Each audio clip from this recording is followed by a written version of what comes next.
Bienvenidos y bienvenidas a Enclave Mediática en este día viernes 28 de octubre del año 2022. Empezamos.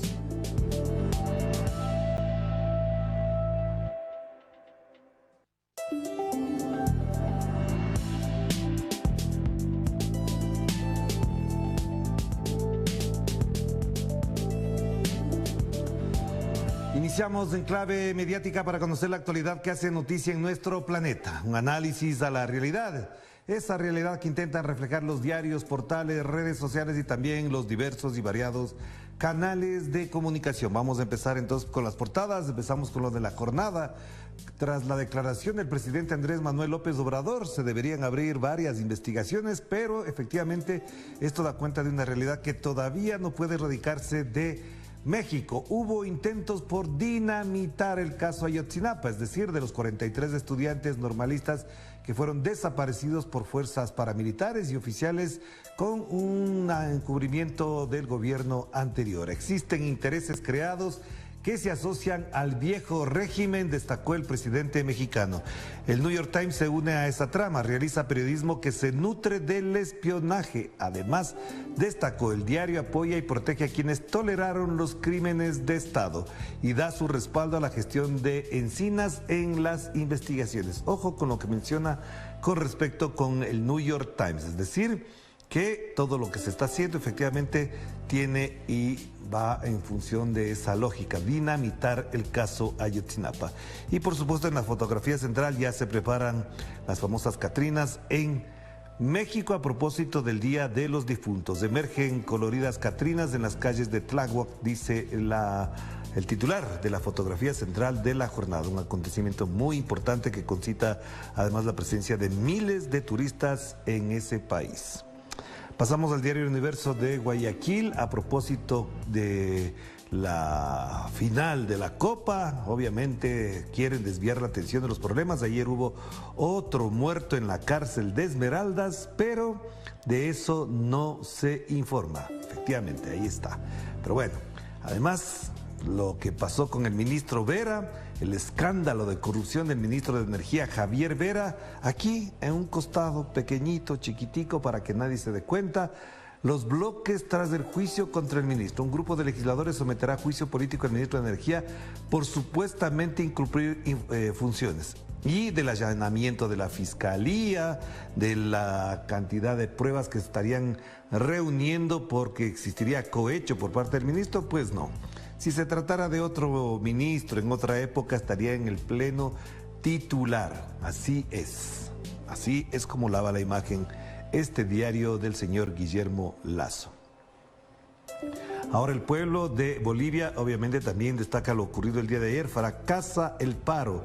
Tajireños trabajaron con normalidad, señala el titular principal, y el de arriba, Bolivia define el rumbo del censo. Hoy desde las 8 horas se lleva a cabo el encuentro en Cochabamba. Alcaldes, gobernadores, rectores de universidades públicas y autonomías indígenas se articulan para configurar la encuesta nacional que ha sido tomada por el señor golpista Fernando Camacho como el gran pretexto supuestamente para bajarse al gobierno. Las empresas de Santa Cruz son tomadas en protesta contra la medida de los cívicos, también señala otro titular. Y el gobierno garantiza la provisión de alimentos de la canasta familiar.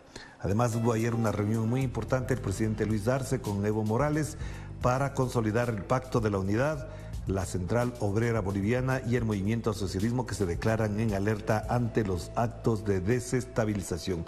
Una prueba de la unidad del sector social, campesino, popular e indígena de Bolivia, que además ha sido destacada por pocos medios fuera de Bolivia. El diario El Peruano: obras en la región Piura beneficiarán a 500,000 personas. El jefe de Estado, Pedro Castillo, entregó ayer el plan maestro. Ejecutarán diversos proyectos a partir del año 2023 con una inversión que supera los 1.300 millones de soles a favor de 29 distritos. Las iniciativas de drenaje pluvial protegerán a la población de inundaciones, dice. Y aquí el Portal Latino, aquí menciona a la nueva ministra, que lo veremos más adelante. El presidente Castillo tomó juramento en el Palacio de Gobierno a la congresista Kelly Portalatino como nueva ministra de Salud. La flamante titular del sector es médico cirujana, egresada de la Universidad de Ancash e integrante de la bancada de Perú Libre. No nos olvidemos que la anterior ministra de Salud fue retirada del cargo por presuntos actos de corrupción. Avanzamos a los portales informativos. Rusia dice más de 70 buques fueron detenidos por violar el acuerdo alimentario por Kiev. Hay más información a propósito del conflicto armado en Rusia con Ucrania y hay incluso algunos elementos de análisis que llaman la atención de lo que significa este momento ese conflicto. Es decir, cuando la prensa se entusiasma, dice que Kiev, que Ucrania, que Zelensky avanzan contra Rusia, de pronto de un día desaparecen, de 2, 3 días atrás ya desaparecieron las noticias de ese entusiasmo de la prensa occidental y aliada de la OTAN y de Estados Unidos, y ahora no dicen absolutamente nada de lo que ocurre ahí. ¿Qué está pasando? Pues véalo aquí en Sputnik y otros medios como RT. Nos concentramos ahora en el portal de Telesur. Un sondeo revela que Lula ganaría el balotaje en Brasil con el 53% de los votos válidos. A 3 días de la segunda vuelta, Lula logra el 49% de la intención de voto total de votos, mientras que Bolsonaro tiene el 44% de la preferencia electoral. Esto es lo que plantea este momento, es decir, hay una alta intención de voto a favor de Luis Ignacio Lula da Silva, pero evidentemente, como lo hemos comentado en Enclave Política, también hay que tener presente que lo que garantizaría un triunfo efectivo de Lula es la salida a votar, es decir, el voto juvenil y campesino que saldría a las urnas. Eso aumentaría la intención de voto y el voto válido efectivamente. Costado derecho, informaciones de última hora. Develan hito de 4.200.000 viviendas entregadas en Venezuela. La fotografía corresponde al presidente Nicolás Maduro en la entrega de la vivienda 4.200.000.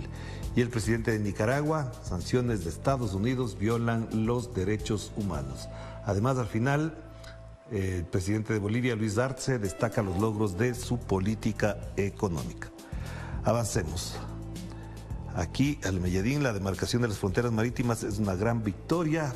No sé a quién alude en este titular, pero bueno, hay información ahí. Cuba demanda en cumbre de la CELAC Unión Europea respeto a la soberanía de los estados y además el señalamiento de Vladimir Putin, dice Occidente asesinó al general iraní Soleimani y no dudó en reconocerlo.